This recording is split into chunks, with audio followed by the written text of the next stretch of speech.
From Hollywood, it's time now for... Johnny Dollar. Jim Carter, Johnny. Hi. How'd you make out with Hillary Franks? You're the agent who sold the policy? He's worried, he's scared, and he's already doing everything wrong. I left him about an hour ago to think things over. Ah, Mrs. Kennedy's fighting back. What do you mean? Her lawyer served notice on us an hour ago to pay up on the policy or else. Just a bluff. Yeah, but this wasn't. She got a court order and made the coroner release her brother's body. She took it right to the crematorium. Exhibit A is a pile of ashes by now. Uh-oh. Her next step is to contact the State Insurance Commission and have them order us to pay off or show cause. We'll have to act fast. Maybe I better go back to see Mr. Hillary Franks.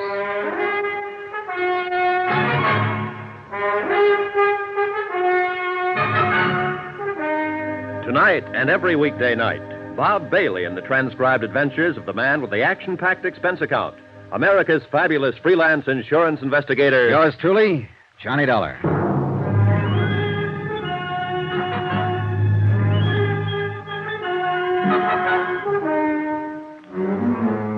Expense account submitted by Special Investigator Johnny Dollar. Location, Tucson, Arizona. To the Universal Adjustment Bureau, Home Office, Hartford, Connecticut.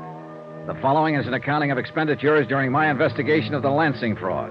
$50,000. And by now I was sure it was fraud. Expense account, item number 8, $5. Stenographic services. I dictated a hastily composed letter to the State Insurance Commission advising them that Worldwide was withholding payment on the claim of Mrs. Arlene Kennedy, pending a complete investigation of the circumstances of her brother's death. I enclosed copies of the original physical examination and the coroner's autopsy findings, pointing out that in our opinion it was impossible for James Lansing to have successfully passed an insurance examination in the first place. I enclosed copies of statements from the examining physician, Dr. Mayhood, and the members of his office staff, all of whom were unable to identify the body of James Lansing.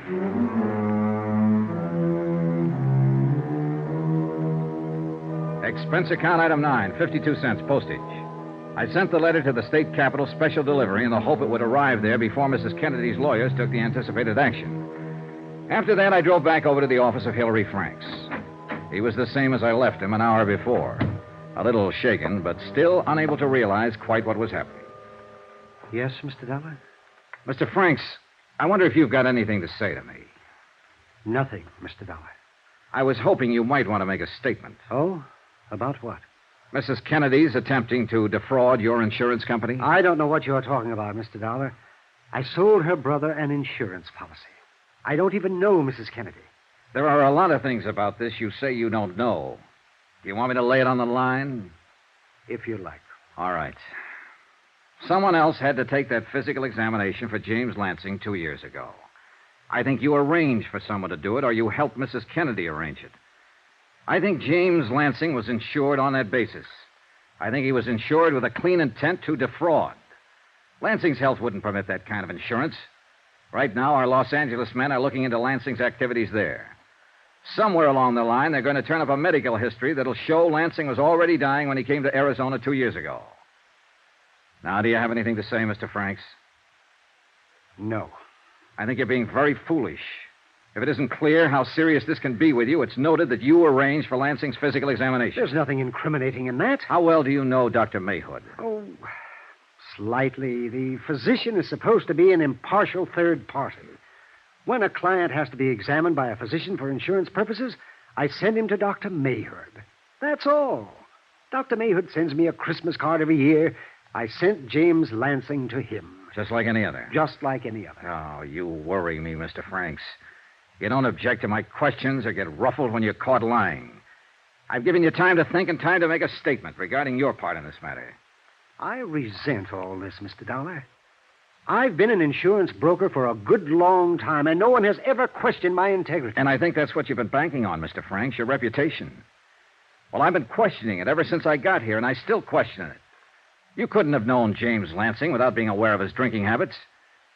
I'm sorry for you, Franks, but there had to be collusion here with the beneficiary, Mrs. Kennedy. And you're the logical party. Dollar. You arranged for someone else to take that examination for Lansing, somebody who could pass it. Now, I've given you a chance to talk to me, but you refuse. Now we'll see how you like talking to the police about it. What? I'm going to swear out a warrant for your arrest. Dollar, I'm going to charge you with attempted fraud and collusion. And I'm going to swear out a warrant for Mrs. Kennedy, too. You're going to jail. Oh!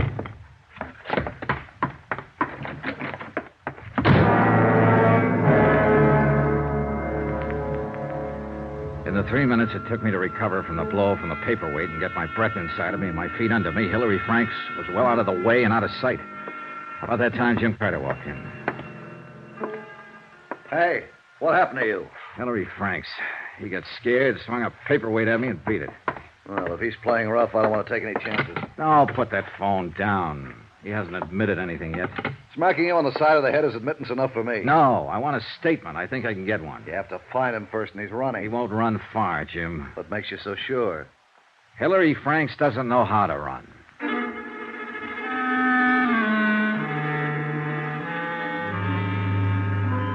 It was exactly 3 o'clock in the afternoon then. At 3:25, I was back out in Catalina Vista knocking on a familiar door. And the same familiar things began to happen all over again. What do you want? I'm here to tell you about the trouble you're in, Mrs. Kennedy. Hillary Franks gave it all away. Gave what away? Who's Hillary Franks? What are you talking about? About that insurance policy that was written up and issued in your brother's name. You're the one who stood to gain most by your brother's death after having someone else take an insurance examination for him. But you had to have help to pull it off. Hillary Franks helped you. For what reason or how you got him to do it, I don't know. But I do know a man with a 17-year record as insurance broker is ruined. You're crazy. I don't know anybody named Hillary Franks. Now get out of here. Oh, stop it, will you? I told him how he stood in this matter a half hour ago, and he socked me with a paperweight and beat it. I've had about enough But of he you, isn't going to Mr. run far. Principally because he doesn't know how to run, Mrs. Kennedy. He'll cool off, and he'll begin thinking about all this business in a new light. A few minutes ago, it dawned on him what he'd done. He'd kicked his whole lifetime right out the window. He'd been found out. He's lost all around. And he's going to be mad about that. And you're the one he's going to be mad at because you got him into it. I told you, I don't know anybody named Hillary Franks. That's the last time I'll say it. He'll probably want to kill you, Mrs. Kennedy. What? I said he'll think about all this, and he'll probably want to kill you. Do we talk now? I don't see why. I've done nothing wrong. Who did you get to take that physical for your brother? I don't know what you're talking about. You got your brother drunk enough to sign the insurance papers, didn't you? I had nothing to do with my brother taking out life insurance and naming me his beneficiary. That was his business. Now that he's dead, it's my position to receive the payment. That's all. Okay, Mrs. Kennedy. We'll get it all from Hillary Franks. Yes, why don't you do that? In the meantime, I hope you sleep well, knowing what you've done. You'll never be able to prove any of these things you're saying. Never.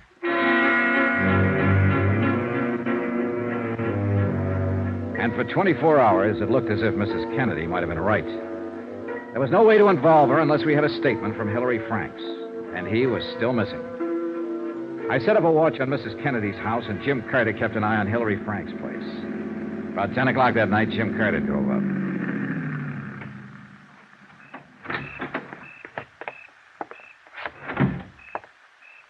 Hiya. Hi. Any action? No. Mrs. Kennedy's been in all the night. No one showed up. Mm-hmm. How about Frank's place? No. No one there when I left an hour ago. You'd think he'd come back for a suitcase or some money or something. Yeah. Hey, Johnny. Mm-hmm. I called in the police. Oh. In the name of Worldwide, I filed charges of attempted fraud and collusion against him. They issued a warrant half an hour ago. He's on an APB and all the local bulletins. Well, I suppose you had to do it, Jim. Yeah. We'll let the police handle this part from now on, huh? How about Mrs. Kennedy? We'll keep an eye on her, too. Did you file any charges against her? Not yet. We need a statement from Franks. Jim. Yeah? What would you do if you were Hillary Franks? Try to grab an airplane. Maybe go down to the Galas, cross the border. Look up a friend, borrow some money. Get out and keep traveling. What? He won't do anything like that. Won't he? He'll find himself a place to sit down and think. In the end, the cops won't find him. He'll find us. Want to bet?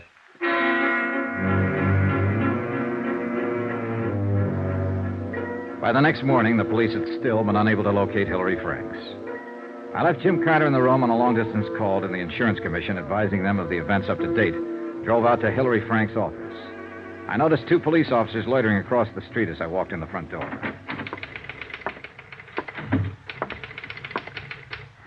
Yes? How do you do? Are you another policeman? No, I'm not. Have they been bothering you a lot?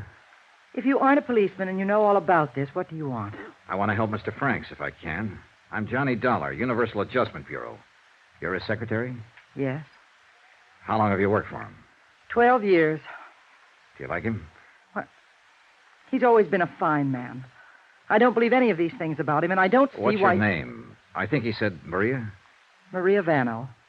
Maria, I'm not going to ask you any questions about Mr. Franks. I know enough about him now for my purposes. The rest he can tell me himself. Maria, I may be able to help him stay out of jail. I can do that if I talk to him. Well, how My do name's Johnny Dollar. I'm at the Pioneer Hotel. Remember that. But, Mr. Dollar... I don't know whether he's phoned you yet or not. A man like that's going to need help, money. I'm not asking you if he's contacted you. But listen to me carefully. If he does phone you or contact you in any way, ask him to phone me. If you ever respected him or if you want to help him now, please ask him to telephone me. Thanks.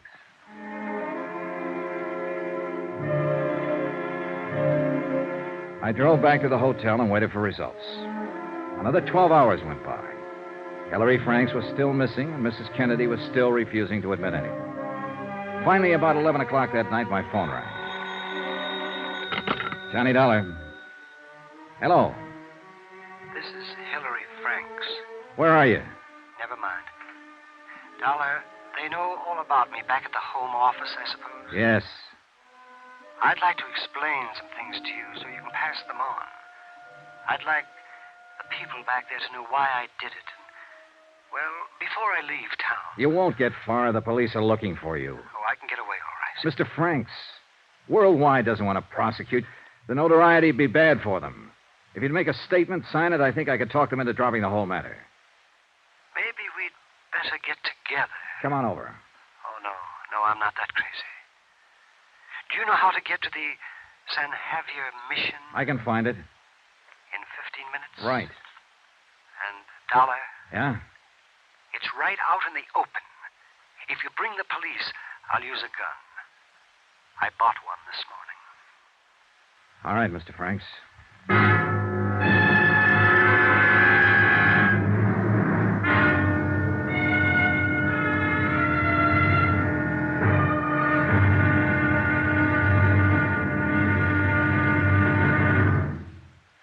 There'll be another intriguing episode of the Lansing fraud tomorrow. Tomorrow, $50,000 worth of murder.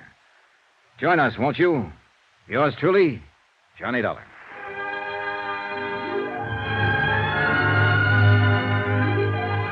Yours truly, Johnny Dollar, starring Bob Bailey, is transcribed in Hollywood. Written by John Dawson, it is produced and directed by Jack Johnstone.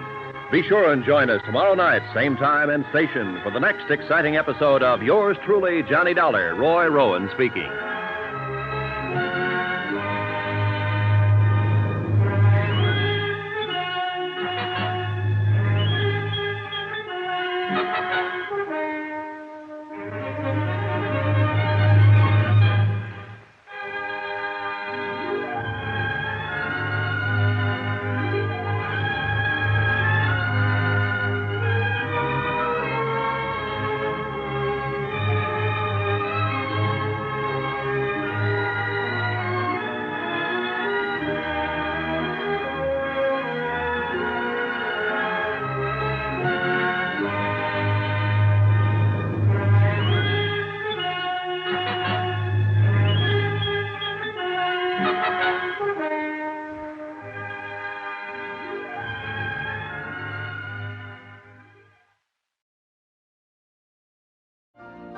You've been listening to the OTR Gold Network. Find more classic radio at otrgold.com.